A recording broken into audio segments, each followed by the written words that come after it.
So hello everyone, my name is Abhishek और मैं आप सबका फिर से स्वागत करता हूँ हमारे इस छोटे से यूट्यूब चैनल पे जिसका नाम है insights on physics.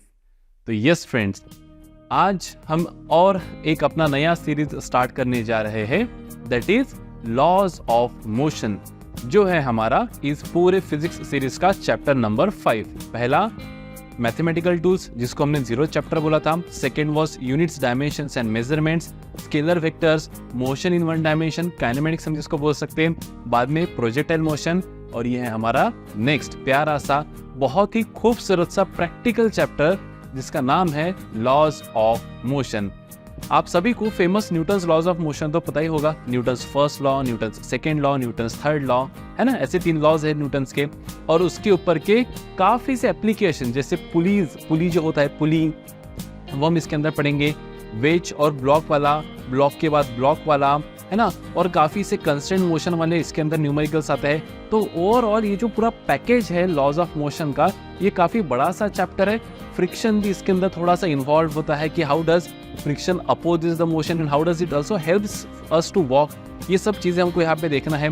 Free body diagram, इसका कॉन्सेप्ट हमको इसके अंदर देखना है कि कैसे कोई ऑब्जेक्ट का हम एफबीडी बनाकर उसके ऊपर फोर्सेस एक्ट करके कि उसका मोशन हम डिटरमाइन कर सकते, कॉज ऑफ मोशन हम पता कर सकते हैं।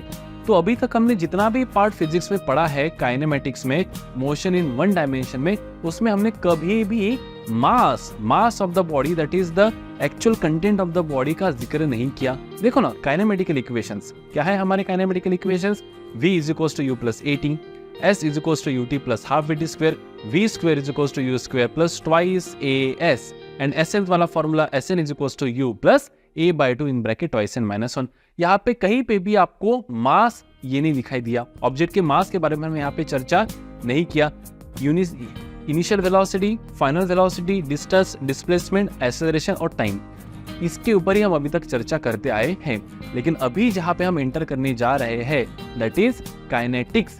इसके अंदर हमको अभी मास भी कंसिडर करना है, और क्यों कोई ऑब्जेक्ट जो रेस्ट में है वो मोशन में आ जाती है, what is actually the inertia, what is impulse, ये सभी क्वेश्चंस का जवाब इस पूरे राउंड 15 आवर्स का मिनिमम ये सेशन रहेगा हमारा। मतलब जितने भी हमारे वीडियोस रहेंगे, इसका टोटल सबमिशन मिनिमम, मैं कह रहा हूँ आपको, मिनिमम 15 आवर्स का तो रहेगा ही रहेगा। इसके ऊपर अगर मुझे और कहीं न्यूमेरिकल्स मिलते हैं जो आपको जेडब्ल्यू पॉइंट ऑफ व्यू और NEET point of view important लगते हैं, तो मैं वो भी इसके अंदर इनकलकेट करने की कोशिश जरूर करूंगा। लेकिन 15 आवर्स तो ऑनेस्टली इसके अंदर हम पूरा चर्चा करने ही वाले हैं।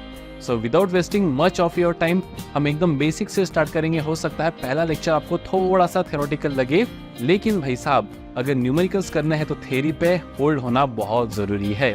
तो हम हंसते हंसते, जितना भी मेरे से पीजी, अभी मेरे को अच्छे जोक्स तो आएंगे नहीं, जितना भी 5 जोक मारते मारते मुझे आपको इंटरेस्ट डेवलप करते आता है, मैं उतना करने की कोशिश करूंगा। और इस तरह से हंसी खुशी हंसते खेलते हम इस चैप्टर को पूरा पढ़ेंगे। So without wasting much of your time, I again welcome you on behalf of our छोटा सा channel Insights on Physics.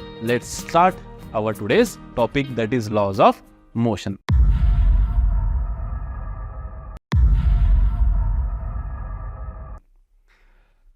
तो बेसिकली लॉज ऑफ मोशन, सबसे पहले तो हम ये पता होना चाहिए कि कोई भी ऑब्जेक्ट को मोशन में हम कैसे लाते हैं, या फिर कोई भी ऑब्जेक्ट मोशन में कैसे आता है। तो हमने ये काइनेमेटिक्स में हमने डिफाइन किया था क्या, कि an object would try to be at rest if its position with respect to time does not changes. An object will be said to be in motion if its position, orientation, location, configuration changes with respect to time. अगर वक्त के हिसाब से उसका position change हो रहा है तो वो मोशन में है, अगर विद रिस्पेक्ट टू टाइम उसका पोजीशन चेंज नहीं हो रहा है तो वो रेस्ट में है। अब ऑब्जेक्ट को सर मोशन में लाने के लिए, ऑब्जेक्ट को मोशन में लाने के लिए किस चीज की जरूरत होती है? तो ऑब्वियसली सर बल की जरूरत होती है। किसकी जरूरत होती है? बल की। यही नहीं, अगर रेस्ट वाले ऑब्जेक्ट को मोशन में लाना है तभी भी फोर्स की जरूरत है। अगर मूविंग ऑब्जेक्ट को रोकना है तभी भी फोर्स की जरूरत है। अगर चलते हुए ऑब्जेक्ट की दिशा बदलनी है, फुटबॉल आपने कभी खेला होगा, है ना, कोई बंदा हमको पास जब देता है तो अगर उसकी दिशा में बदलनी है तभी भी एक्सटर्नल बाहरी फोर्स हमको लगाना होता है। जैसे देखो ना, मान लो मैं खुद को ही ऊपर उठाना चाहूँ, ऐसा ऊपर उठाना चाहूँ इंटरनल फोर्स की वजह से, तो क्या मैं ऊपर उठा जाऊंगा? नहीं। लेकिन अगर मुझे कोई यहां से पुल कर रहा है ऊपर की दिशा में, तो हो सकता है एक्सटर्नल फोर्स की वजह से मैं मोशन में आ जाऊं। तो कभी भी मैक्सिमम केसेस में जो मोशन होती है, ऑब्जेक्ट को डिस्टर्ब करने के लिए, मोशन में सेट करने के लिए एक्सटर्नल अनबैलेंस्ड फोर्स की बहुत जरूरत होती है। किसकी? एक्सटर्नल अनबैलेंस्ड फोर्स की जरूरत होती है। अब एक्सटर्नल तो आपको समझ में आ गया, अनबैलेंस नहीं समझा होगा, वो वक्त के साथ हम पढ़ेंगे। तो जैसे ऑब्जेक्ट को मोशन में लाने के लिए सबसे पहले तो किसकी जरूरत है बेटा? We required force. क्या लिखेंगे यहाँ पे? To bring the object in motion we required force. तो बेसिकली मैं यहाँ पे लिख देता हूं, तो फोर्स कैन, क्या कर सकता है force? Force can set the body in motion.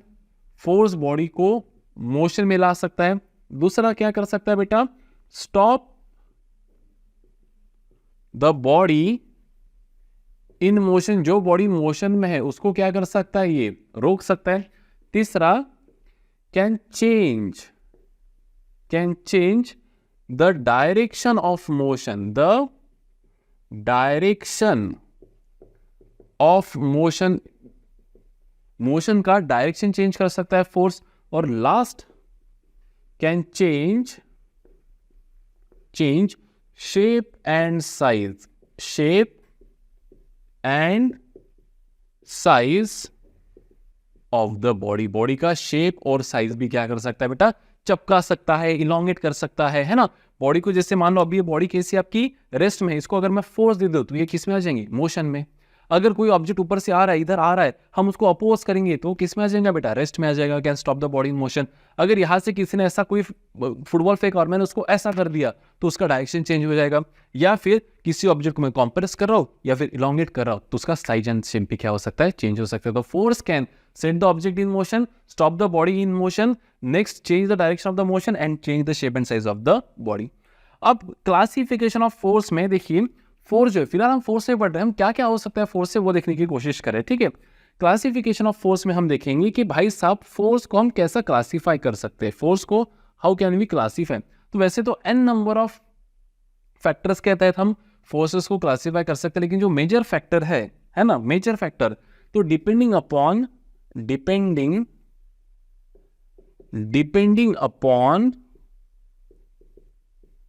the nature of contact, physical contact में लिख सकते हैं, फिर कॉन्टैक्ट, हम फोर्स को दो किस्सों में कैटेगराइज कर सकते हैं बेटा। कौन सा? पहला हो जाएगा डिस्टेंट फोर्स। कौन सा फोर्स? Distant force. या फिर हम इसको बोल सकते हैं non contact force, non contact force. और दूसरा लिख सकते हैं बेटा हम यहां पे कि कॉन्टैक्ट फोर्स। कौन सा फोर्स? Contact force. अब देखो सर, कॉन्टैक्ट फोर्स और नॉन कॉन्टैक्ट फोर्स मतलब क्या? कि आपने कभी देखा होगा Newton's laws of motion, Newton's laws of motion नहीं, न्यूटन्स लॉ ऑफ ग्रेविटेशन, कि जैसे एक ऑब्जेक्ट है यहाँ पे, है ना, ये एक ऑब्जेक्ट है यहाँ पे जिसका मास हम ले लेंगे, एक प्लैनेट है जिसका मास है m1, और ये भाई कोई दूसरा प्लैनेट है जिसका मास है m2, इनके बीच में अंतर कितना है? r है। तो अपनी कक्षा 9वीं में पढ़ा होगा कि force between this two planet is directly proportional to the product of their masses and inversely proportional to the square of distance between them, and removing proportional sign we need to add certain constant, and that constant is universal gravitational constant.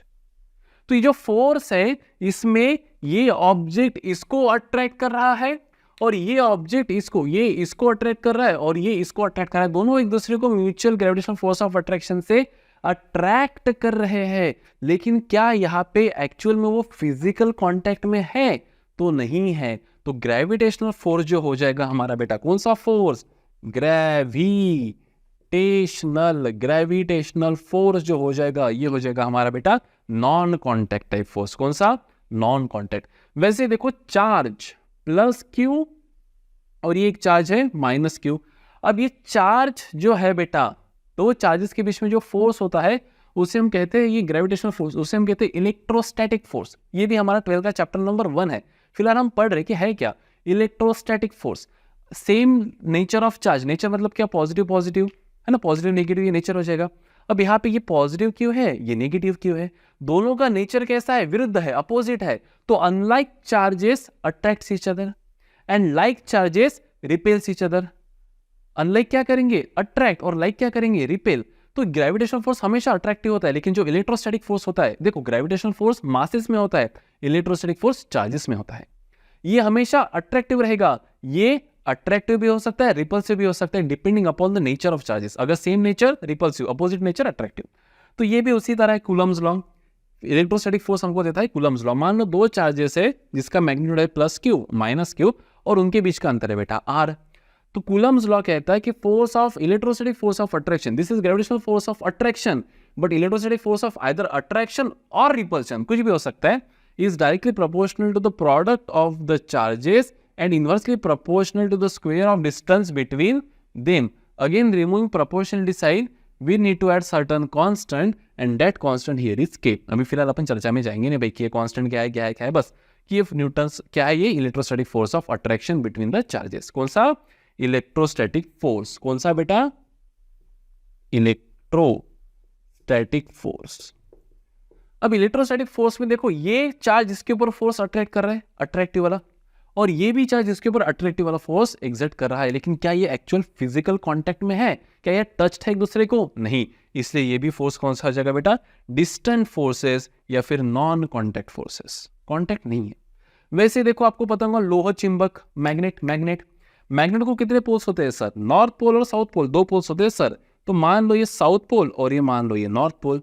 अब यहाँ पे बताओ क्या कौन सा पोल बना दूं? अगर मैंने नॉर्थ बना दिया तो भाई साहब ये इसको रिपेल करेगा, साउथ बना दिया होता तो ये इसको क्या करता? अट्रैक्ट करता। तो जान दो रिपल्शन वाला बना देते। ये जैसे मान लो नॉर्थ पोल, अब ये क्या करेगा? नॉर्थ पोल को क्या करेगा? रिपेल करेगा।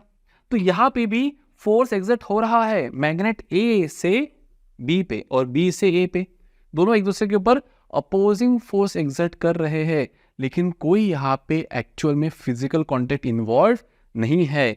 तो नेक्स्ट जो हमारा नॉन कॉन्टैक्ट फोर्स हो जाता है बेटा, वो हो जाता है हमारा मैग्नेटिक फोर्स। कौन सा फोर्स? Magnetic force.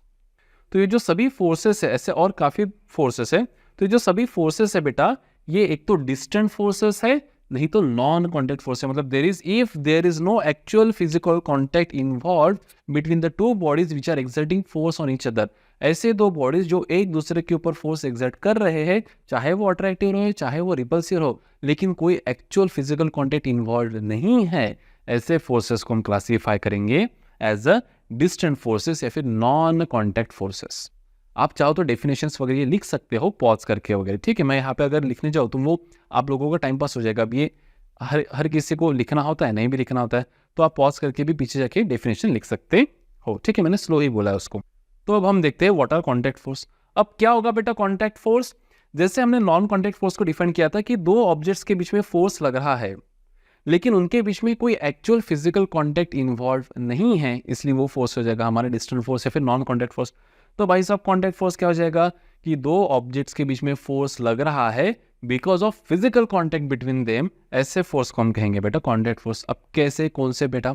देखो जैसे मान लो मैं इस ऑब्जेक्ट को इस तरह से, ये इसको इधर फोर्स लगा रहा हूँ इस तरह से, है ना, इस तरह से फोर्स लगा रहा हूँ।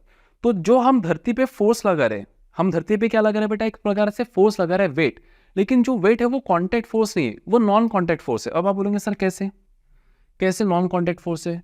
वेट जो है हमारा वो कौन सा फोर्स है? Non contact force. क्यों बताऊं? क्योंकि देखिए जब आप हवा में होते हो, हवा में तो आपको मास होता है mg, वेट क्या होता है mg ना, तो धरती तब भी आपको खींच रही है। जब आप हवा में हो धरती तभी भी आपको खींच रही है। अगर धरती आपको तभी भी खींच रही है, क्यों खींच रही है? Because of your weight. Weight कितने से खींच रही है? m into g. आपका मास है m और धरती आपको खींच रही है g से, तो what is force? Mass into acceleration ना, तो mg से खींच रही है बेटा। यहाँ पे a क्या है हमारा? g। तो यहाँ पे तो कॉन्टैक्ट, आप धरती के साथ आप कॉन्टैक्ट में तो नहीं हो, तभी भी धरती आपको खींच रही है। इसलिए वेट जो होता है, weight is nothing but the force with which earth is pulling us. बहुत लोगों के दिमाग में मिसकंसेप्शन होता है रिगार्डिंग वेट, है ना। वेट वो फोर्स है बेटा, वेट भी एक प्रकार का फोर्स है, वो फोर्स जिससे धरती हमें खींच रही है। तो अगर हम हवा में भी है तभी भी धरती तो खींच रही है, इसलिए तो हम नीचे आ रहे भाई साहब। तो weight is again a non contact force. लेकिन जब हम धरती पे आते हैं, धरती पे हम आते हैं, जैसे अभी मैं यहाँ पे खड़ा हूं, तो मेरा वेट क्या लग रहा है बेटा? mg नीचे। तो इस हिसाब से तो मैंने नीचे जाना चाहिए था, धरती में घुस जाना चाहिए था, लेकिन वह ऐसा नहीं हो रहा है। मैं बैलेंस्ड हूं। क्यों? क्योंकि जितना mg फोर्स मैं धरती पे लगा रहा हूं mg, उतना ही equal in magnitude but opposite in direction धरती मुझ पे फोर्स लगा रही है ऊपर। तो mg और नॉर्मल रिएक्शन जो धरती मुझे दे रही है ये इक्वल है मैग्नीट्यूड में लेकिन अपोजिट है डायरेक्शन में, इसलिए बैलेंस्ड कंडीशन में मैं हूं, बैलेंस्ड फोर्सेस है। तो नॉर्मल रिएक्शन मैं कब महसूस किया जब मैं धरती के साथ कांटेक्ट में आया। वेट तो मैं हवा में भी महसूस कर रहा था, इसलिए वेट बन जाएगा हमारा नॉन कांटेक्ट। लेकिन मैंने नॉर्मल रिएक्शन कब महसूस किया बेटा, जब मैं धरती पे आया। तो मैं सबसे पहले यहाँ पे लिख देता हूं कि जो हमारा नॉर्मल रिएक्शन है, कौन सा रिएक्शन, नॉर्मल रिएक्शन हमारा हो जाएगा बेटा कांटेक्ट फोर्स। कौन सा, कांटेक्ट फोर्स। उसी तरह से जो टेंशन होता है, टेंशन वो नहीं बेटा जो क्लास में आपको आता है, या फिर ऐसे कभी कभी आ जाता है टेंशन, सर बहुत टेंशन है।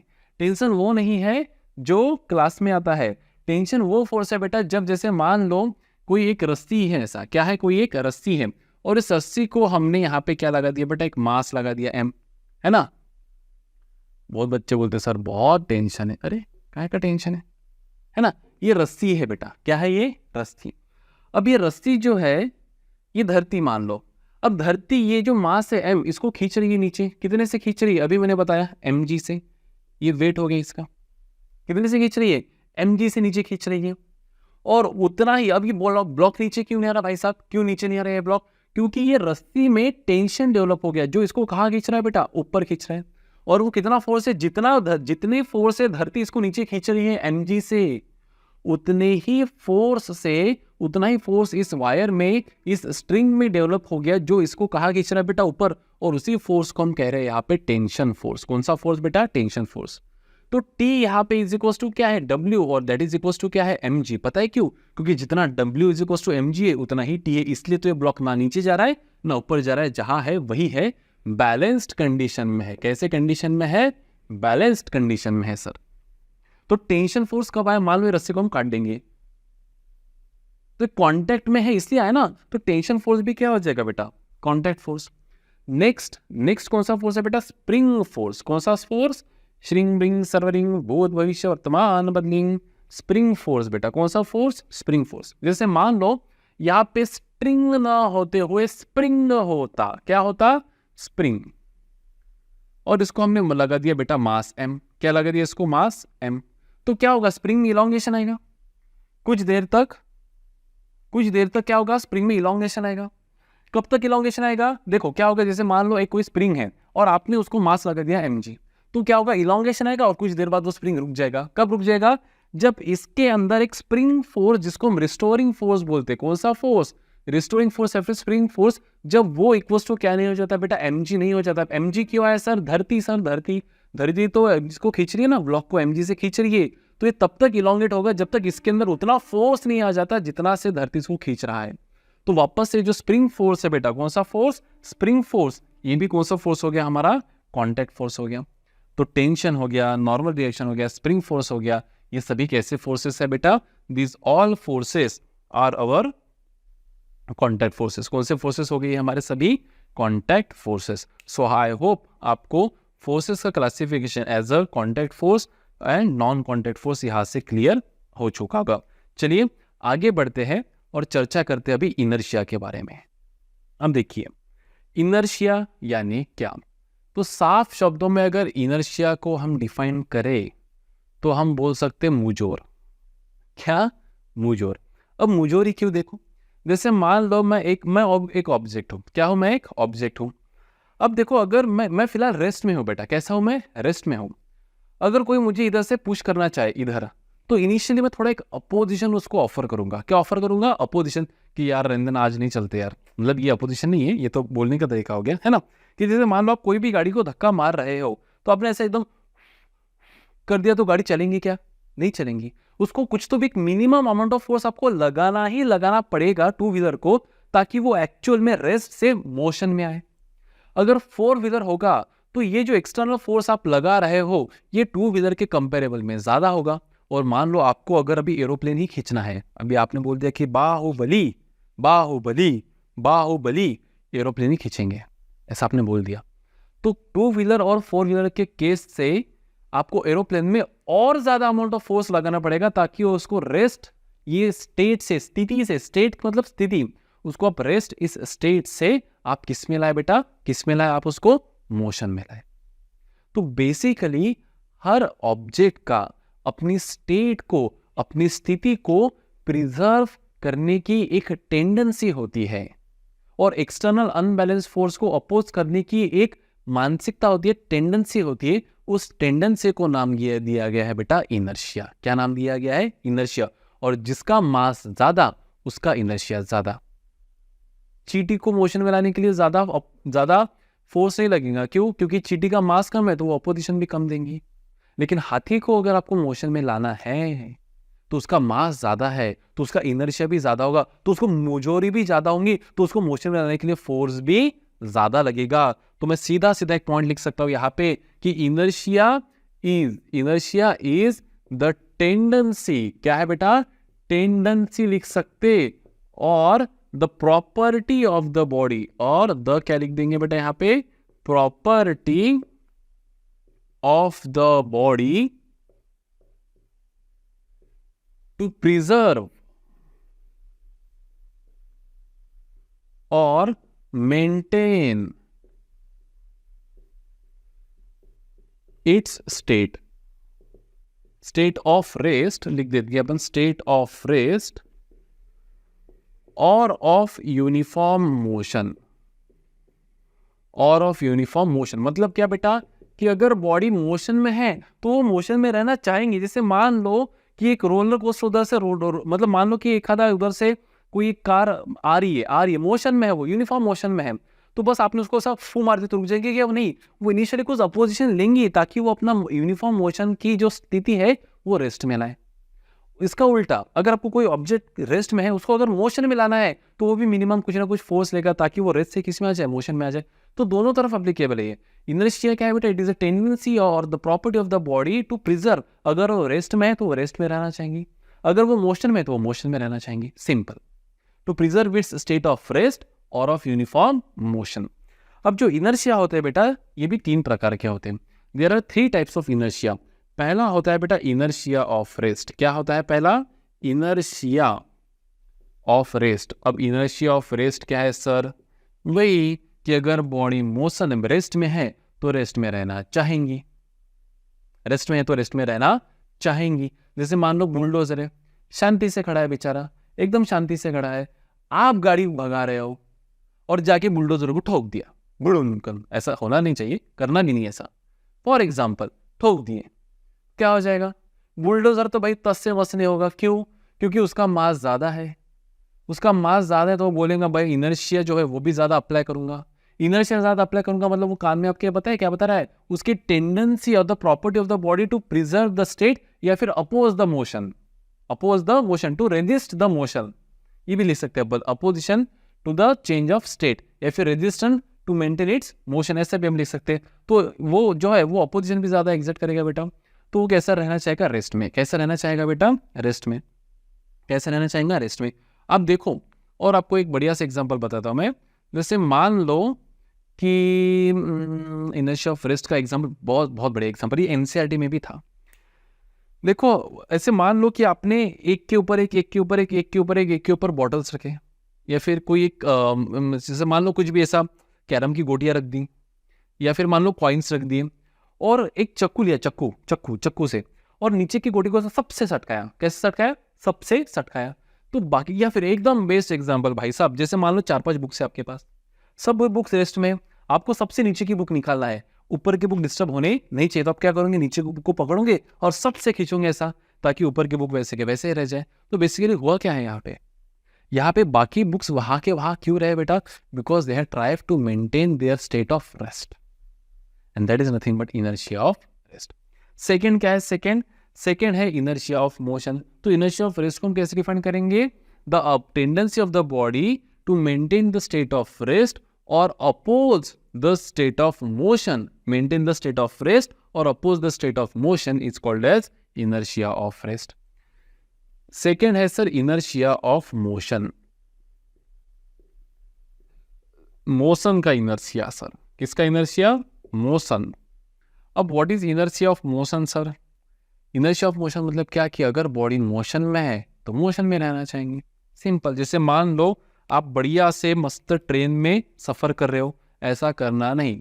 फॉर एग्जाम्पल है, इस कथा के सभी घटना काल्पनिक है, ये कृपया घर पे ना दोहराएं, इसका निजी जीवन से कोई संबंध नहीं है। ट्रेन में है, ट्रेन के बढ़िया आप कहाँ पे हो, नहीं समझे, ट्रेन में हो, ट्रेन में आप कहाँ हो, दरवाजे पे खड़े हो, और ट्रेन थोड़ी स्लो ही हो रही थी प्लेटफॉर्म पे। आपने बोला कि जान, रुकने से पहले ही चले जाते भाई प्लेटफॉर्म पे, ऐसा करना नहीं है, और आपने ऐसा पाव रख दिया।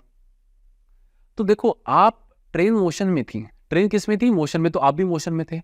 और जब आपने जमीन पे पाव रखा तो आपके पाव जो था वो जमीन के साथ कांटेक्ट में आया, तो पाव नहीं चाहा कि मैं रेस्ट में आ जाऊं, लेकिन ऊपर का जो भाग था वो ट्रेन के साथ अस्थिर, तो वो बोले सर तुम तो मोशन में हो, गिर गए ना भाई सर के मुंह, वही भड़ाल सर के मुंह, गिर गया ना, हो गया। तो ये है बेटा इनर्शिया, क्योंकि बॉडी मोशन में रहना चाहती थी और तुम बोलते कि भाई रेस्ट में आ जाओ, तो नहीं चलेगा। और एग्जांपल बढ़िया, मान लो बढ़िया आप स्केटबोर्ड पे हो और ऐसे स्केटिंग करते करते चल रहे, एकदम आपका लक्ष्य गया ऊपर, लेकिन नीचे था पत्थर। जैसे आपका स्केटबोर्ड वो पत्थर से टकराएगा, स्केटबोर्ड तो रह जाएगा वहां, आप चले जाओगे आगे। क्यों जाओगे पता है? क्योंकि वो पत्थर चाहता है कि आप मोशन में ना हो, आप रेस्ट में आ जाओ, लेकिन आपकी जो टेंडेंसी थी वो किस में थी, मोशन की टेंडेंसी थी, इसलिए आपने उसको बरकरार रखने की कोशिश की, इसलिए आप चले गए बेटा सामने। Second example of inertia of motion. तो बॉडी मोशन प्रिजर्व करना चाहेंगे और रेस्ट को अपोज करेंगे। थर्ड है बेटा और लास्ट है inertia of direction. Inertia of direction क्या है? इनर्शिया ऑफ डायरेक्शन पता है कि जैसे मान लो, बहुत बढ़िया एग्जांपल है, तो आपने क्लास में कितने बार किया होगा, है ना? सबसे आगे वाले बेंच वाले को बोलते भाई तू गाड़ी चला, और हम पैसेंजर है। आगे वाले को बोलते गाड़ी चला और हम क्या है, पैसेंजर। जैसे मान लो अभी मैं आप आगे वाला ड्राइवर में बन जाता हूँ, ठीक है, ऐसा ऐसा। जैसे मैं स्टीयरिंग ऐसा करता हूँ बेटा, आप सब इधर चले जाते हो, और जैसे मैं स्टीयरिंग इधर करता हूँ राइट साइड में, आप सब इधर चले जाते हो। अब यहाँ पे हुआ क्या है, देखो, हम तो स्ट्रेट जाना चाहते थे, तो हमारा जो डायरेक्शन है वो कैसा है, स्ट्रेट, लेकिन गाड़ी चली गई इधर। तो एक्चुअली गाड़ी इधर चली गई, हम नहीं गए, हम जाना नहीं चाहते थे, हम सीधा जाना चाहते थे। इसलिए हमको लगता है कि जब हम राइट टर्न लेते हैं तो हम थोड़ा लेफ्ट साइड में चला जाते हैं, और जब हम लेफ्ट टर्न लेते हैं तब हम खा चले जाते हैं बेटा थोड़ा राइट साइड में। एक्चुअली हम जाते नहीं है, गाड़ी जाती है, हम वही रहना चाहते हैं। तो विथ रिस्पेक्ट टू गाड़ी ऐसा लगता है हम कि अगर गाड़ी राइट गई तो हम लेफ्ट रह गए, और अगर लेफ्ट रही तो हम राइट रह गए। That is inertia of direction. Inertia of direction ये हमने बहुत बार क्लासरूम में कभी ना कभी आपने किया ही होगा ना। सबसे आगे वाले को बोलते भाई तू गाड़ी चला, है ना, फिर वो ब्रूम ब्रूम ब्रूम करता और आप पीछे बढ़िया ऐसा ऐसा ऐसा मस्त। Inertia of rest, inertia of motion और inertia of direction. So this three are the inertia. अब इनर्शिया और मास का क्या रिलेशन है बेटा? इनर्शिया is directly associated with the mass. Is directly associated with the mass. जितना ज्यादा मास उतनी ज्यादा मुझोरी, खत्म। तो inertia is the tendency or the property of the body to preserve its state of rest or oppose the motion, if you oppose the change. तो जितना ज्यादा मास रहेगा उतना ज्यादा इनर्शिया। तो यहाँ पे मैं लिख सकता हूँ एकदम सिंपल भाषा में, greater the mass, greater the mass, greater the inertia, greater the mass, greater the inertia, and greater is the tendency, greater is the tendency to oppose the change in state and vice versa, vice versa. तो greater the mass, greater the inertia and greater is the tendency to oppose the change in state and vice versa. मतलब क्या? less the mass, less the inertia and less is the tendency to oppose the change. So this is all about किसका? This is all about inertia. inertia मतलब क्या? मुझोरी, खत्म। Sorry शब्द थोड़ा सा अच्छा नहीं है लिखा, भी क्या करें समझने के लिए। इनर्शिया मतलब मुझोरी, बेस्ट, ठीक है। ऐसे कोई आपका अगर दोस्त आ गया बोले चलना भाई पार्टी को, नहीं आज रहने दे यार, नहीं चलना भाई पार्टी को, नहीं यार रहने दे आज पढ़ाई करने, अरे चलना रे पार्टी को, नहीं यार, ये हो गया मूड इनर्शिया। अरे चलना भाई पार्टी, अरे चलना भाई, चल चल पार्टी को चल, लेस इनर्शिया। 1 मिनट में स्टेट चेंज हो गया उसका, है ना। तो ये डिपेंड करता है कि मास कितना है, क्या है, कैसा है। क्लियर है बेटा सी? नेक्स्ट हम पढ़ेंगे अभी मोमेंटम। क्या पढ़ेंगे? मोमेंटम। ओके, तो नेक्स्ट अभी हम देख रहे हैं बेटा व्हाट इज मोमेंटम। अब देखो मैंने पहले से यहाँ पे लेटर क्या लिख दिया बेटा, p। तो मोमेंटम हम किससे डिनोट करने वाले हैं, p से, और ऊपर से उसके ऊपर मैंने एक एरो भी बना दिया। तो ये क्या बता रहा है कि momentum is a vector quantity. कौन सा quantity, vector quantity. So momentum is denoted by letter p and it is a vector quantity. Momentum है क्या सर, मोमेंटम मतलब it is just a product of mass and velocity, दो physical quantities का product है। What is momentum, p bar को हम लिखेंगे mass into velocity. अब गौर से देखो, momentum is a vector quantity, velocity is a vector quantity and mass is a scalar quantity. So when you multiply a vector by non-zero scalar, we get a vector. ये हमने scalars and vectors में पढ़ा था। तो mass into velocity, ये तो हो गया वेक्टर रिप्रेजेंटेशन इसका। कौन सा, वेक्टर रिप्रेजेंटेशन। हम इसको मैग्नीट्यूड वाइज, मैग्नीट्यूडली क्या लिख सकते हैं बेटा मोमेंटम को, momentum is nothing but product of mass into velocity. तो मोमेंटम का यूनिट क्या हो जाएगा, देखो यहां से मास मतलब क्या हो जाएगा सर, केजी, वेलोसिटी मतलब क्या हो जाएगा, मीटर पर सेकेंड। तो KG metre per second is the unit of momentum. इसका यूनिट कन्वर्जन क्या रहेगा, देखो 1 kg मीटर पर सेकेंड। अब 1 वैसे के वैसा, केजी मतलब बेटा 10⁻³ ग्राम, है ना। ग्राम थोड़ा दूर लिखना चाहिए था सर, अरे यार काला काला हो गया, ग्राम थोड़ा दूर लिखना चाहिए था, ठीक है। तो क्या लिखेंगे यहाँ पे, इंटू 10⁻³ इंटू मीटर मतलब बेटा 10⁻², ये ग्राम, ये सेंटीमीटर, और सेकेंड वैसे के वैसा। तो हम लिख सकते हैं कि 1 kg metre per second is 10⁵ gram centimetre per second. ये हो जाएगा उसका unit conversion from MKS to CGS, ठीक है। डायमेंशन क्या रहेगा, देखिए मास एक है, लेंथ एक है, टाइम एक है, लेकिन नीचे है। तो ये हो जाएगा L1 M1 T -1, और हम लिख सकते M1 L1 T-1 LMT के फॉर्म में, फिर MLT के फॉर्म में, कुछ भी लिखो एक ही बात है, ठीक है। ये तो सब हो गया भाई साहब। अब देखो मोमेंटम दर्शाता क्या है, तो momentum defines the actual motion content, actual motion content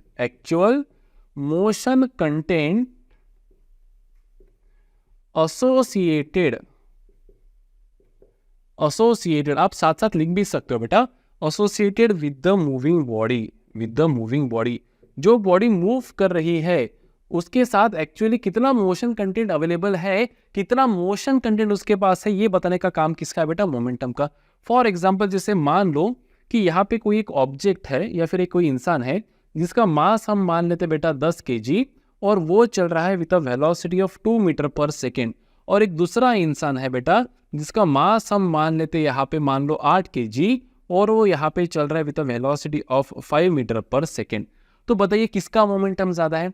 अब ये भाई साहब जो है अक्कू, इसको लिखेंगे अपन मोमेंटम ऑफ पर्सन ए। तो ये हो जाएगा mass of person A into velocity of person A.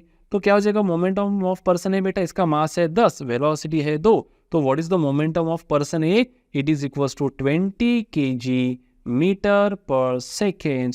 However the momentum of Bakku मतलब PB is mass of B into velocity of B। So momentum of person B is, कितना mass है भाई साहब का 8, कितना है बेटा वेलोसिटी 5, तो मोमेंटम ऑफ बक्कू इज कितना बेटा 40 kg metre per second. 20 kg metre per second, 40 kg metre per second. तो देखो बेटा मोमेंटम जो है वो क्या है, product of mass and velocity. आप ऐसे नहीं बोल सकते कि इसका मास ज्यादा है तो इसका मोमेंटम ज्यादा है, या फिर इसकी गति ज्यादा है तो इसका मोमेंटम ज्यादा, नहीं। It is a cumulative association, मतलब दोनों का जो प्रोडक्ट होता है वो क्या है, उससे रिलेट होता है बेटा मोमेंटम। तो लगभग आप देख सकते हैं यहाँ पे कि momentum of person B is 2 times that of momentum of person A, है ना। तो किसका मोशन कंटेंट ज्यादा है बेटा, पर्सन B का। अगर ये आपको आके भिड़ गया तो आपको ज्यादा जर्क मिलेगा एज कंपेयर टू इससे बेटा, क्लियर है। सिमिलरली तो मोमेंटम को हम क्या बोल सकते हैं बेटा, it is a product of mass and velocity, और ये डिफाइन क्या कर रहा है बेटा, motion content of the body. किसका हम डिफाइन कर रहा है बेटा, motion content of the body. Greater the, ये भी आप एक पॉइंट लिख सकते हो, greater the mass greater the moment, greater the velocity greater the moment. अब चलिए इसके बीच में हम कन्वर्जन भी देख लेते हैं। क्या देख लेते हैं, कन्वर्जन या फिर रिलेशंस। जैसे मान लेते हैं इसको अपन फिलहाल के लिए अपन इसको इरेज कर देंगे, ठीक है। फिलहाल के लिए इसको इरेज कर दो, इरेज हो गया, ओके। देखो अब भाई साहब मोमेंटम क्या है, देखो मोमेंटम वापस से एक बार लिख देता हूं मैं यहाँ पे कि मोमेंटम इज क्या, मास इनटू वेलोसिटी। अब देखो हम क्या करेंगे, सबसे पहले यहाँ पे 3 ग्राफ्स हमको निकालना है। कितने ग्राफ्स? 3 ग्राफ। एक हम निकालेंगे graph between momentum and velocity, जब कब मास कांस्टेंट है। क्या कांस्टेंट है? मास। जैसे मान लो कि मैं बोल रहा हूं कि 2 ऑब्जेक्ट्स है ना, इसका भी मास मान लेते बेटा अपन 10 kg मान लेते, और इसका भी मास क्या मान लेते बेटा 10 kg। हमने मास क्या ले लिया बेटा? कांस्टेंट। अब इसको आप घुमाओ 2 मीटर पर सेकेंड से घुमाओ, और इसको ढकेलो 4 मीटर पर सेकेंड से, तो इसका मोमेंटम कितना हो जाएगा? 20, और इसका मोमेंटम कितना हो जाएगा? 40। तो देखो अगर मास सेम है बेटा, if mass is constant so momentum is directly proportional to velocity. जिसका वेलोसिटी ज्यादा होगा उसका मोमेंटम ज्यादा है, जिसका वेलोसिटी कम होगा उसका मोमेंटम कम है। कब? जब मास आर सेम। तो क्या मैं यहाँ पे ऐसे लिख सकता हूँ कि P is directly proportional to V, तो it will be a straight line passing through origin। ये हमने डायमेंशनल एंड ये हमने बेटा ग्राफिकल एनालिसिस में देखा था, graphical representation, graphical analysis, motion in one dimension, पिछला चैप्टर। तो P is directly proportional to V कब बेटा? इफ M क्या है? कांस्टेंट। M क्या है? Constant. Greater the velocity greater the momentum, कब? If mass is constant. Second graph हमको देखना है बेटा B, किसके बीच में? मोमेंटम और मास के बीच में, मोमेंटम और मास के बीच में। लेकिन इसमें अभी हम किसको शांत रखेंगे बेटा? वेलोसिटी को। किसको कांस्टेंट पकड़ेंगे? वेलोसिटी को। जैसे मान लो कि 2 इंसान है, इसका मास ले लेते अपन 10 kg, और इसका मास ले लेते अपन m = ले लेते बेटा 20 kg। इसको भी वेलोसिटी 2 मीटर पर सेकेंड से ढक लेंगे, ये भी चल रहा है 2 मीटर पर सेकेंड। सब वेलोसिटी कांस्टेंट है। क्या कांस्टेंट है? वेलोसिटी। तो देखो अगर वेलोसिटी कांस्टेंट है तो momentum is directly proportional to mass. तो इसका मोमेंटम क्या बनेगा बेटा? यहाँ पे देखो 10 × 2 ये बनेगा 20, और ये बनेगा बेटा कितना? अगेन 40। तो देखो 20 से बड़ा कौन है? 40। दोनों का स्पीड तो सेम है, लेकिन जिसका मास ज्यादा है बेटा, जिसका मास ज्यादा है उसका मोमेंटम ज्यादा है। So greater the mass greater the momentum. Mass जैसे जैसे बढ़ेगा, जैसे जैसे बेटा मास बढ़ेगा वैसे वैसे आपका क्या बढ़ेगा? मोमेंटम भी बढ़ेगा। लेकिन यहाँ पे क्या कांस्टेंट है हमारा? Velocity is constant. So P is, ये स्ट्रेट लाइन क्या बता रहा है कि P is directly proportional to V, but कब? If M is constant, mass is constant. P is directly proportional to V if M is constant. P is directly proportional to mass if V is constant. P is again directly proportional to mass, लेकिन कब? If V is constant. ये examples भी हो गए, लगे हाथ दो। अब हम देखो एक बार हमने मास को कांस्टेंट रखा, एक बार हमने वेलोसिटी को कांस्टेंट रखा, अभी हम मोमेंटम को कांस्टेंट रखेंगे। किसको कांस्टेंट रखेंगे? मोमेंटम को। आप यहाँ पे ऐसा भी लिख सकते थे बेटा कि देखो, क्या मैं ऐसा लिख सकता हूँ यहाँ पे? दोनों केस में मैं लिख के आपको इक्वेशंस बताता हूँ, आप लगे हाथ ये भी लिख सकते हो, है ना। ये जैसे मान लो कि कोई बॉडी है जिसका मोमेंटम है P1, मास है M1 और V1, और कोई दूसरी बॉडी है जिसका मोमेंटम है P2, मास है M2 और वेलोसिटी V2। अब इस केस में क्या कांस्टेंट है सर? मास। तो अगर M1 = M2 होगा, सो what is the ratio of momentum? Momentum का रेशियो क्या होगा सर? P1/P2 क्या होगा यहाँ पे? V1/V2। अगर M क्या है बेटा? कांस्टेंट। M1 = M2। वैसे अगर मैं क्या मैं डायरेक्टली यहाँ पे ऐसा भी लिख सकता हूँ कि since P is directly proportional to V, तो P1/P2 इज V1/V2। जिसका वेलोसिटी ज्यादा उसका मोमेंटम ज्यादा। इस केस में मैं क्या लिख सकता हूँ कि मान लो मोमेंटम ऑफ बॉडी 1 है, P1 इज M1/V1, और मोमेंटम ऑफ बॉडी 2 है बेटा M2/V2।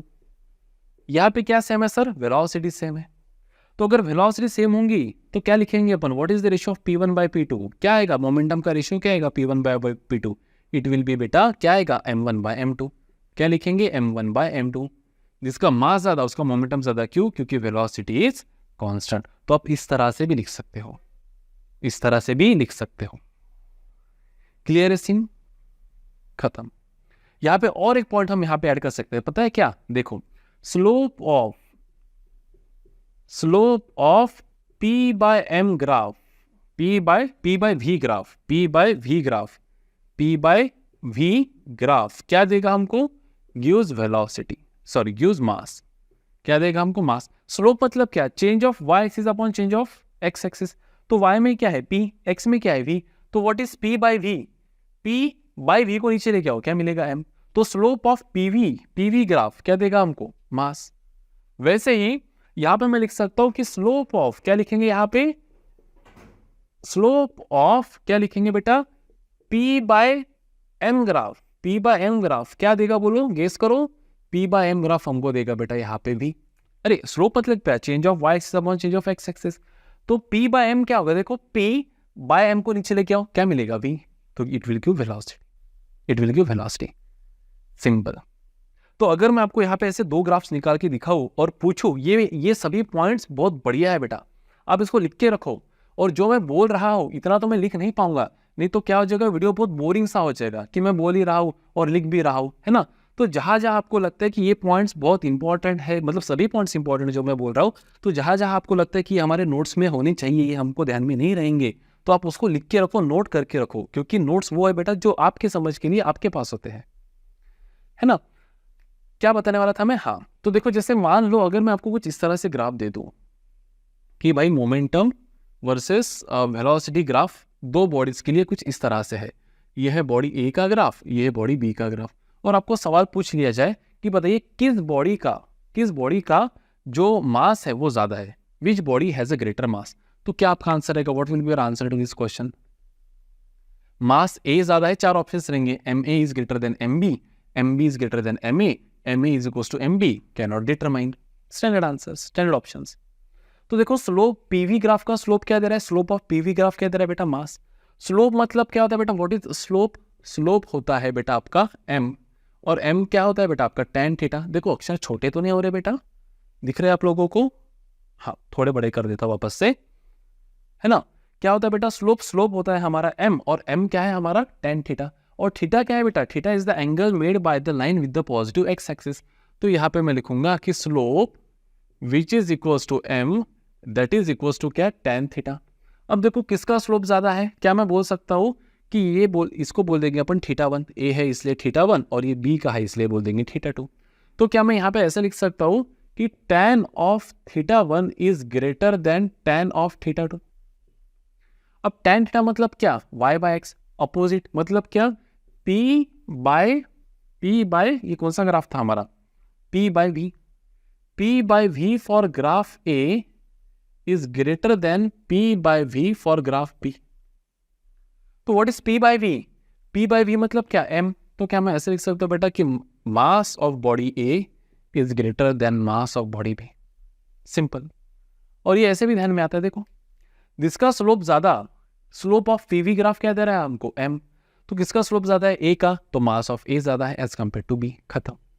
सेकंड क्या लिख सकते हैं अपन यहाँ पे, देखो सेकंड, और एक क्वेश्चन ले लो, ये सभी क्वेश्चन ही हो रहे, जो हो रहे हैं ना ये सभी क्वेश्चन ही है, ठीक है, आप इसको रिकॉग्नाइज करो। जैसे मान लो दो ग्राफ्स बना दिए मैंने यहाँ पे भी, है ना, ये अगेन बॉडी हो गया, अब इसको ये बना देते है ना, हमेशा एक कोई बड़ा नहीं करना है, इसको भी लिख लेते हैं। अब देखो ये हो जाएगा हमारा θ1 और ये हो जाएगा बेटा हमारा θ2। अब बताओ किसका स्लोप ज्यादा है, पहले तो बोलो पीएम ग्राफ का स्लोप क्या देता है, slope of PM graph gives velocity. तो स्लोप किसका ज्यादा है, tan θ1 ज्यादा है, tan θ2 ज्यादा है, तो मैं यहाँ पे लिखूंगा कि tan θ1 is less than tan θ2। तो क्या मैं ऐसा भी लिख सकता हूँ बेटा कि m1 is less then m2। तो स्लोप मतलब क्या, स्लोप किसके, कौन से ग्राफ का slope, p by m graph का। तो क्या मैं ऐसा लिखूं बेटा p1 bye m1 is less then, क्या लिखूंगा मैं, p2 by m2। But what is p by m, p by m क्या है, वेलोसिटी, तो लिखूंगा कि v1 is less then v2, या फिर v2 is greater then v, मतलब देखो जिसका स्लोप ज्यादा उसका वेलोसिटी ज्यादा, क्योंकि स्लोप ऑफ pm ग्राफ क्या दे रहा है हमको, pm ग्राफ क्या दे रहा है हमको, वेलोसिटी। ये बढ़िया क्वेश्चन है, direct interpretation from the graph for momentum, for momentum. Momentum मतलब क्या, मास एंड वेलोसिटी। मोमेंटम मतलब मास इनटू वेलोसिटी, मास को वेलोसिटी से मल्टीप्लाई कर दो, आपको मिल जाएगा कि बॉडी का एक्चुअल मोशन कंटेंट क्या है, कितना मोमेंटम से बॉडी है ना, कितना मोमेंटम से बॉडी है। क्लियर है। नेक्स्ट ग्राफ ए भी हो गया, सी ग्राफ कहां पे लिख दो सर, सी ग्राफ, यहाँ पे स्पेस है क्या, देख लेते हैं स्क्रीन में एक बार, ठीक है, आ जाएगा तो लिख देता हूँ यहाँ पे, ठीक है, छोटा सा लिख देता हूँ।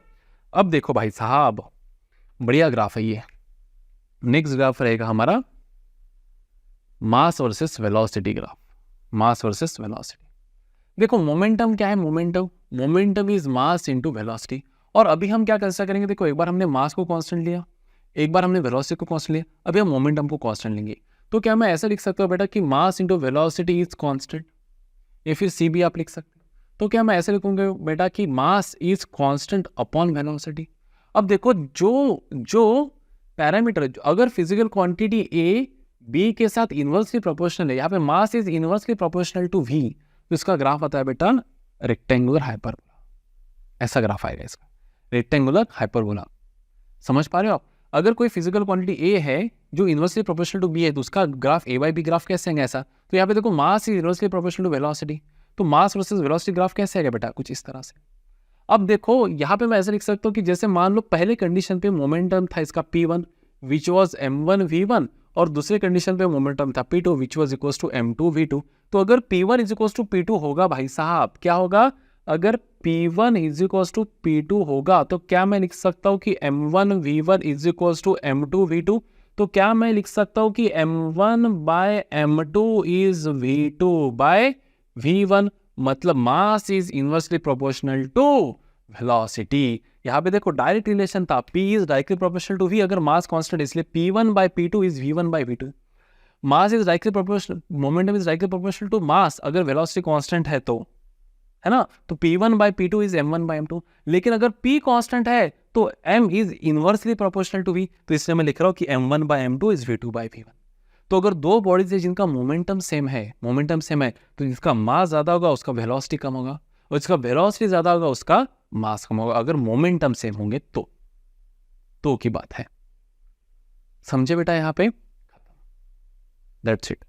सो this is all about momentum, unit dimension, उसके units, dimensions, what is momentum magnitudely, उसके ये 3 ग्राफ। अभी हम जाएंगे मोमेंटम के वेक्टर चीज पे, ठीक है? चलिए अब देखिए, जैसे मैंने आपको पहले ही कहा था कि मोमेंटम जो है ये कौन सी क्वांटिटी बेटा? Momentum is a vector quantity. Momentum is a vector quantity. अगर मोमेंटम वेक्टर क्वांटिटी है तो उसको हम नॉर्मल लॉस से ऐड करेंगे या वेक्टर लॉस से? Basically we will add it by vector laws of addition. Vector laws of addition, खत्म। क्लियर है? अब देखो एकदम सिंपल से हम यहाँ पे एग्जांपल ले लेते कि जैसे मान लो आपको वेलोसिटी वेक्टर कोई ऑब्जेक्ट का दिया है और मास दिया है, तो आप उसका मोमेंटम निकाल सकते हैं एकदम सर, बिल्कुल।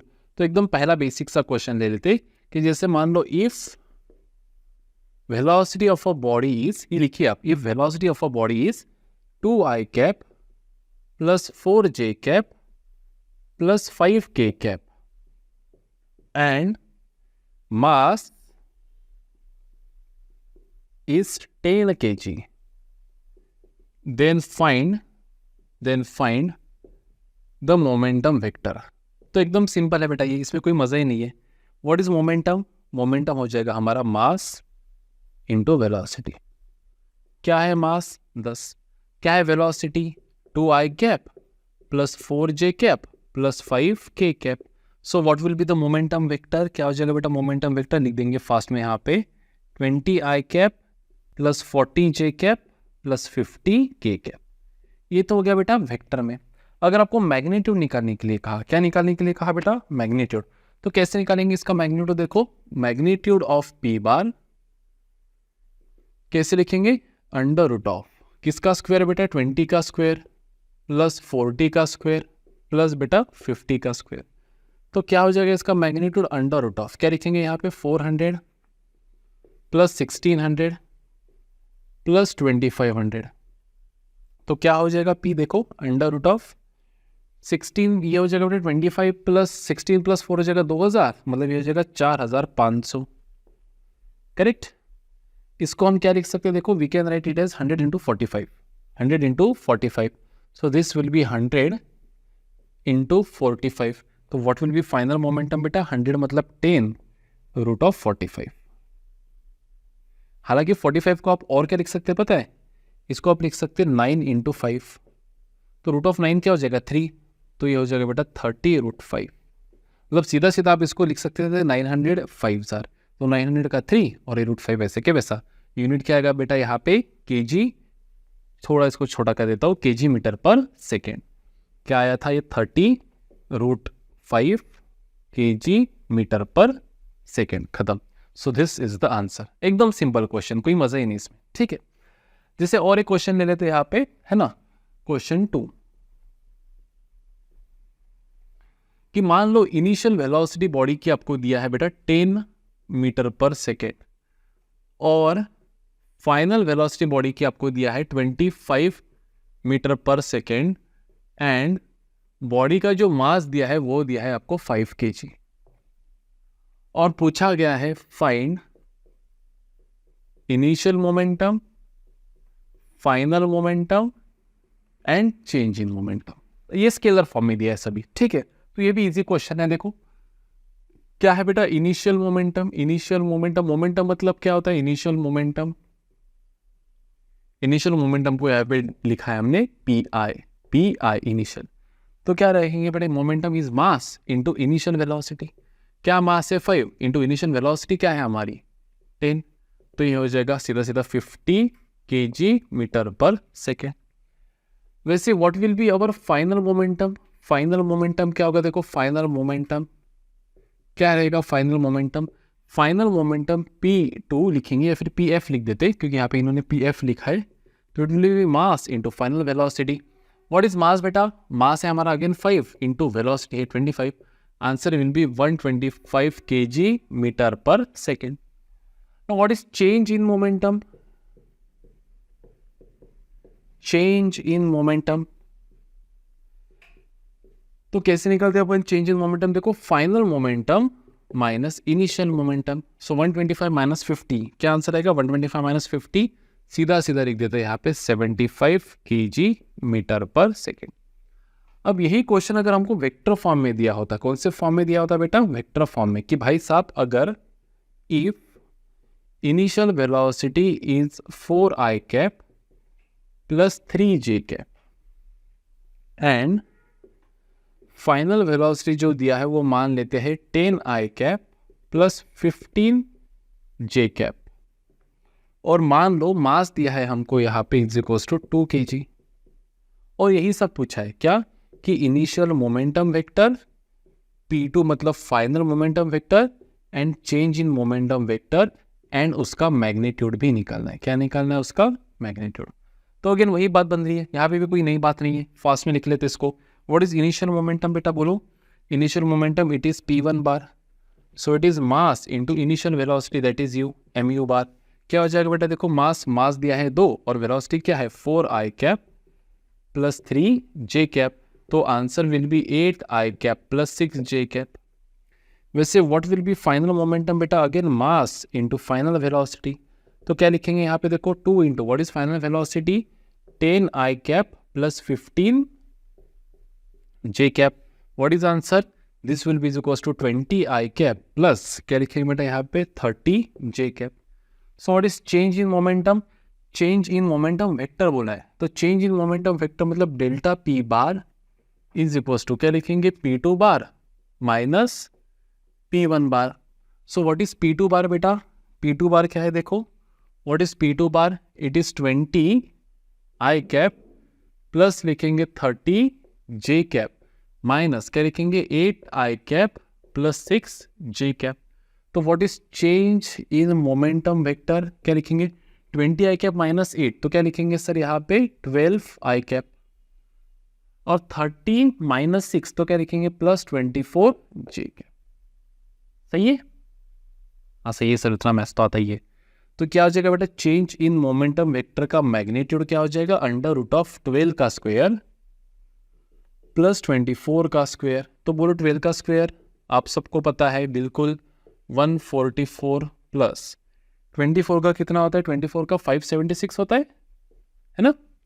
तो कैसे करेंगे इसको, देखो 4 ऐड कर दो तो हो जाएगा 580 प्लस 14 720, क्या हो जाएगा आई गेस, हाँ 720 ही होगा शायद से, बराबर। एक बार कर लेते हैं, 6 प्लस 4 10 का 0 1 कैरी, 8 प्लस 4 12 1 कैरी बराबर 720। अब 720 को क्या लिख सकते हैं, कुछ है क्या पता, हाँ पता है ना, तो डेल्टा P हो जाएगा अंडर रूट ऑफ क्या लिख सकते हैं 720 को 36 इंटू 20।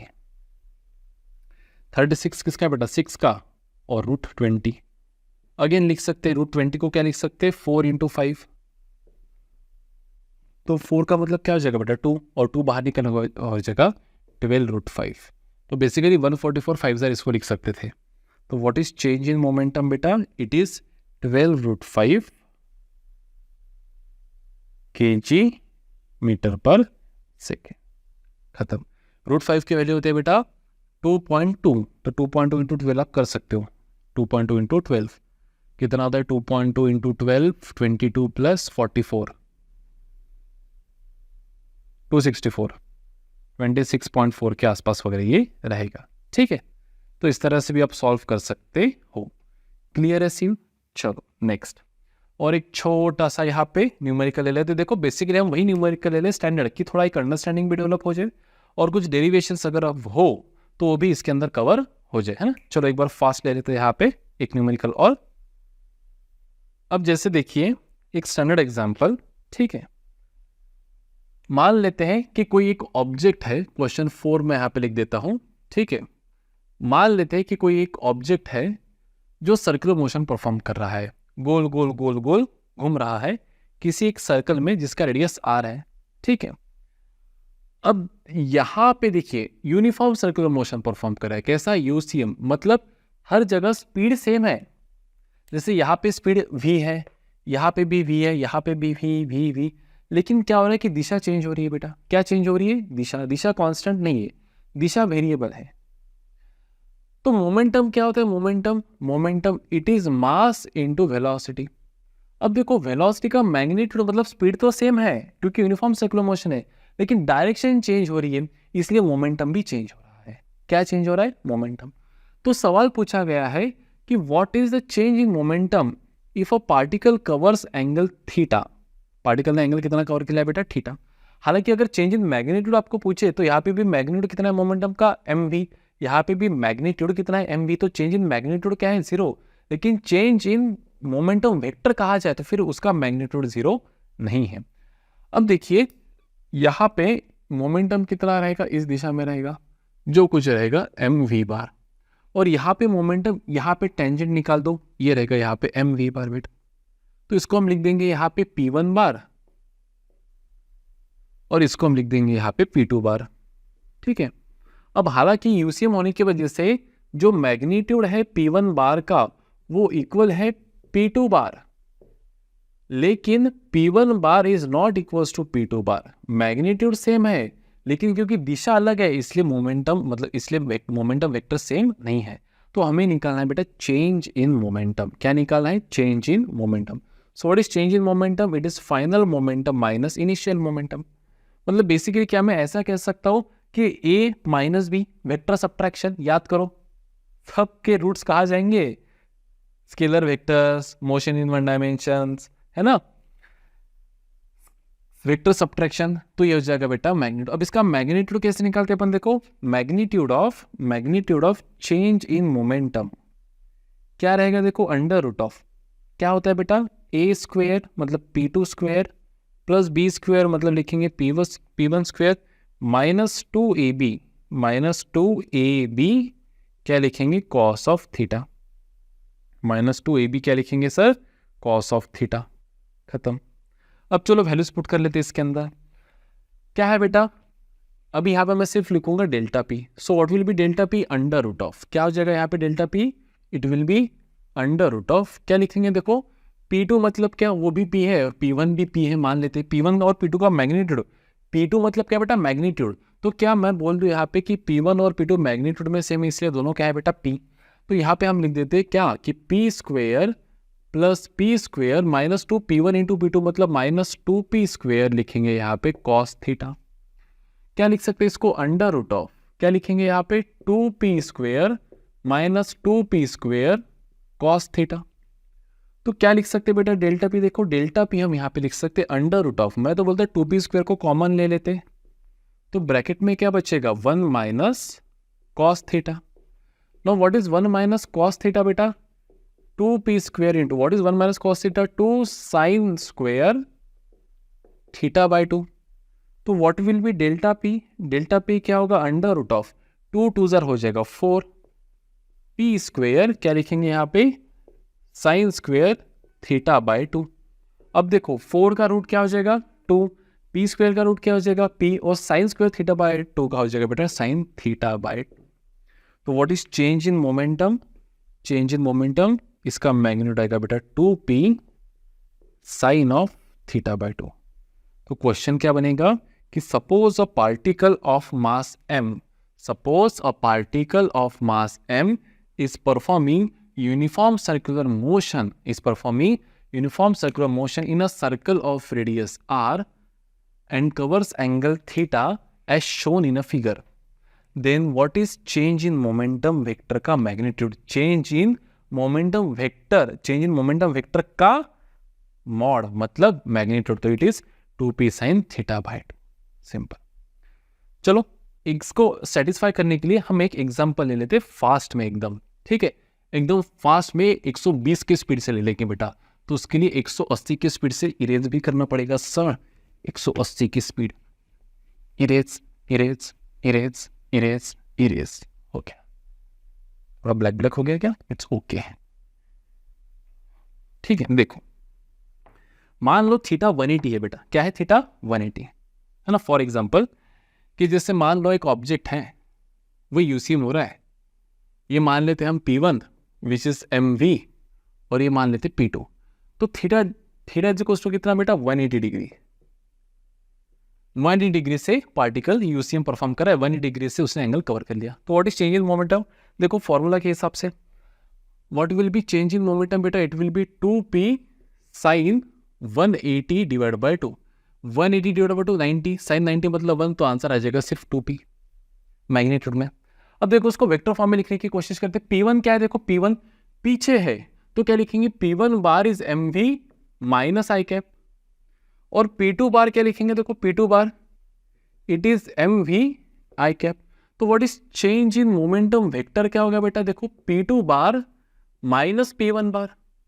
और what is P2 bar? mv i cap minus फॉर्मूले का व्हाट इज P1 बेटा? Minus mv i cap. तो mv i cap minus of minus mv i cap 2mv I cap. ये हो जाएगा चेंज इन मोमेंटम वेक्टर. तो इसका magnitude क्या हो जाएगा? Magnitude mod of delta p क्या हो जाएगा? इसका मैग्नीट्यूड सिर्फ ट्वाइस mv. लेकिन mv क्या है? मास टू वेलोसिटी, वो तो मोमेंटम है बेटा p. तो लिखेंगे यहाँ पे 2p. खत्म. वही आ रहा है फॉर्मूले से भी और ऐसे भी. चलिए और एक बहुत बढ़िया सा एग्जांपल ले लेते. बहुत ही बढ़िया, जो एग्जांपल आपको आगे चलकर कोलिजन में वगैरह बहुत काम आएगा, वो वाला एग्जांपल ले लेते. ठीक है, चेंज इन मोमेंटम वेक्टर वाला. देखो क्या हो रहा है कि जैसे मान लो कि एक ऐसा सरफेस है. क्या है बेटा? एक सरफेस है, एक ऐसा सरफेस है और आपने एक बॉल है जिसका मास है बेटा m, उसको वेलोसिटी u से थ्रो किया. तो वो ऐसा आएगा टक टक टक टक टक टक टक और ऐसे रिबाउंड करेगा टक टक टक टक टक टक टक टक. ये हो जाएगा नॉर्मल. ये हो जाएगा नॉर्मल. समझ में आ रहा है? तो मान लो वो जो बाउंसिंग सरफेस है ये वाला, और ये हो जाएगा आपका नॉर्मल. क्या हो जाएगा? ये नॉर्मल. ये इंसिडेंट, ये रिफ्लेक्टेड. जो एंगल ये रहेगा बेटा वही एंगल ये रहेगा थीटा. आपको पूछा गया है what is change in momentum. What is change in momentum? एक बॉल को जैसे मान लो वहां पे मेरा दोस्त है, मैंने एक बॉल लिया जिसका मास m है, उसको वेलोसिटी u से ऐसा फेंका. मान लो कोई लॉस ऑफ एनर्जी नहीं हो रहा है, ऐसा फॉर एग्जांपल मान लेते कि कोई एनर्जी लॉस नहीं हुई है. मैंने बॉल को ये ऐसा फेंका तो वो बॉल ऐसा टुई टुचुक बाउंस करके वापस किसके पास चला गया? दोस्त के पास. मुझे निकालना है चेंज इन मोमेंटम. क्या निकालना है? Change in momentum. So what is basically change in momentum? क्या लिख सकता बेटा मैं? चेंज इन मोमेंटम वेक्टर को क्या लिख सकता मैं? बोलो. फाइनल मोमेंटम माइनस क्या लिखूंगा मैं? Initial momentum. अब सबसे पहले निकालना पड़ेगा sir what is final momentum, what is initial momentum. तो देखो सबसे पहले निकालते हैं अपन इनिशियल मोमेंटम P1. तो जो मोमेंटम से ये आ रहा है बेटा वो है ये वाला, ये है वो मोमेंटम. और ये मोमेंटम को अपन लिखेंगे मास इनटू वेलोसिटी u. ठीक है, अब ये तो ना x एक्सिस में ना y एक्सिस में, तो पहले इसको रिजॉल्व कर लेंगे अपन. तो एक बनेगा इस दिशा में और एक बनेगा इस दिशा में. अब अगर ये थीटा है तो इस हिसाब से ये भी थीटा हो जाएगा सर. पता है क्यों? क्योंकि vertically opposite angles, vertically opposite angles, vertically opposite angles. तो अगर ये mu है तो ये हो जाएगा बेटा कंपोनेंट mu कॉस या साइन कॉस थीटा माइनस जे कैप. माइनस जे क्यों सर? क्योंकि नीचे है y एक्सिस पे. और ये कंपोनेंट क्या हो जाएगा सर? mu साइन थीटा आई कैप. आई कैप क्यों सर? Positive x direction. और जो एंगल के साथ कंपाउंड बनता है वो होता है कॉस और जो दूसरा वो बनता है साइन. तो व्हाट इज इनिशियल मोमेंटम? देखो इनिशियल मोमेंटम, अरे यार यहाँ पे क्यों लिख दिया सर? इनिशियल मोमेंटम ये इनिशियल मोमेंटम मेरा mu sin theta i cap minus mu cos theta j cap. वैसे देखो फाइनल मोमेंटम क्या है आपका, ये हो गया आपका फाइनल मोमेंटम बेटा, ये वाला। मास भी m है और वेलोसिटी भी वही है u, जो वेलोसिटी से आया वही वेलोसिटी से जा रहा है। तो इसके भी दो कंपोनेंट्स बनेंगे बेटा, टू कंपोनेंट्स। ये अगर थीटा है तो ये भी क्या रहेगा आपका, थीटा रहेगा। तो ये कंपोनेंट हो जाएगा बेटा आपका mu cos theta j cap positive क्योंकि ऊपर है, और ये कंपोनेंट हो जाएगा बेटा mu sin theta i cap क्योंकि इधर है। अब देखो final momentum minus initial momentum कर देते, final momentum minus initial momentum. What is final momentum? It is mu sin theta i cap plus mu cos theta j cap minus फॉर्मूले का। What is initial momentum? देखो mu sin theta i cap minus mu cos theta j cap. Change in momentum vector क्या होगा? देखो mu sin theta i cap plus mu cos theta j cap minus mu sin theta i cap से ये cancel हो जाएगा, और minus minus plus mu cos theta के साथ ही ऐड हो जाएगा, तो ये बन जाएगा 2 mu cos theta j cap. तो इसका मैग्नीट्यूड क्या बनेगा? देखो मैग्नीट्यूड एक ही कंपोनेंट है j, तो what is the magnitude? 2 mu cos theta, और j कैप तो क्या बता रहा है? Direction, positive y axis. So change in momentum का मैग्नीट्यूड क्या है बेटा? 2 mu cos थीटा। ये one of the most important calculation, numerical concept जो बोलना है वो बोलो, बस ये एंगल सही होनी चाहिए। एंगल गड़बड़ा गया तो गड़बड़ा गया सब। क्लियर है? आप इसका क्वेश्चन इस तरह से फ्रेम कर सकते हो कि अब ball of mass m is thrown with a velocity u towards a floor makes an angle theta with normal to the floor. Angle theta किसके साथ बना रहा है? Normal to the floor. Rebounds back with the same speed and at the same angle. Rebounds back with the same speed and at same angle. Find the initial momentum, find the final momentum, and find the change in momentum, and find the change in momentum का magnitude. खत्म। That's it. अब अगर ये दिशा बदल गई, मतलब कुछ, ये आप एज अ होमवर्क ट्राई करना, ठीक है? जैसे मान लो ग्रेविटी को हम थोड़ा निगलेक्ट कर देते और किसी ऑब्जेक्ट को मैंने इस तरह से ऐसा फेंका, तो ये ऐसे रिबाउंड मारेगा। अब यहाँ पे भी ऑब्जेक्ट को जो फेंका उसका मोमेंटम मान लेते अपन मास, वेलोसिटी मान लेते u, तो mu हो जाएगा इस दिशा में, ये एंगल हो जाएगा थीटा। वैसे ये भी एंगल हो जाएगा थीटा, और इधर मोमेंटम कहाँ रहेगा बेटा? mu इधर रहेगा। तो अब इसके वापस दो कंपोनेंट्स बनेंगे बेटा, एक कंपोनेंट बनेगा ये वाला, एक कंपोनेंट बनेगा ये वाला जिसका रिजल्ट नहीं है, और इसके भी दो कंपोनेंट्स बनेंगे, एक कंपोनेंट बनेगा ये वाला और एक कंपोनेंट बनेगा ये वाला, है ना? अब अगर ये थीटा है तो ये भी बनेगा थीटा, ये थीटा है तो ये भी बनेगा थीटा। आप सभी बता दे, सभी बोल दे रहे बोलना सर, सभी बता दे रहे बोलना, ठीक है? जाने तो अभी क्या करेंगे, है ना? क्या करेंगे? तो ये हो जाएगा बेटा mu cos theta i cap, और ये minus mu sin theta j cap, और ये हो जाएगा आपका mu cos theta minus i cap minus mu sin theta j cap. Final momentum, initial momentum देखना ट्राई करके क्या आंसर आता है। डायरेक्शन चेंज हो गया तो चीजें चेंज हो जाती है। So this was all about एकदम बेसिक अति बेसिक महाबेसिक फोर्स का। एंड फोर्स पढ़ने के लिए मोमेंटम को पढ़ना बहुत जरूरी है, इसलिए हमने पढ़ा मोमेंटम, उससे graphs, PV graph, PM graph, VM graphs, है ना, एमवी ग्राफ्स, ये हमने पढ़ा, और उसके बाद हमने पढ़ा कुछ न्यूमेरिकल्स ऑन मोमेंटम। अभी हम अगले वीडियो में पढ़ेंगे what is Newton's first law of motion, जो सिर्फ थ्योरेटिकल एक क्वालिटेटिव डेफिनेशन ऑफ फोर्स देता है, और सेकेंड लॉ जो बहुत इंपॉर्टेंट है, जो कहता है rate of change of momentum is force. अब आपको समझेगा क्यों हम चेंज इन मोमेंटम पढ़े, क्योंकि अभी हमें आगे निकालना है rate of change of momentum, जो होता है हमारा फोर्स, और फिर उसके ऊपर के सब न्यूमेरिकल्स, और फिर हम पढ़ेंगे थर्ड लॉ और उसके ऊपर के न्यूमेरिकल्स। ये वीडियो थोड़े बड़े ही बनते जाएंगे, क्योंकि हमको सभी चीज़ें अच्छे से कवर करना है, इसीलिए। सो मिलते हैं अगले इसमें, तब तक स्टे ट्यून, नोट्स निकालते रहिए, पढ़ते रहिए, और अपने लाइफ में फास्ट में लेकिन बढ़िया से आगे बढ़ते रहिए। बाय।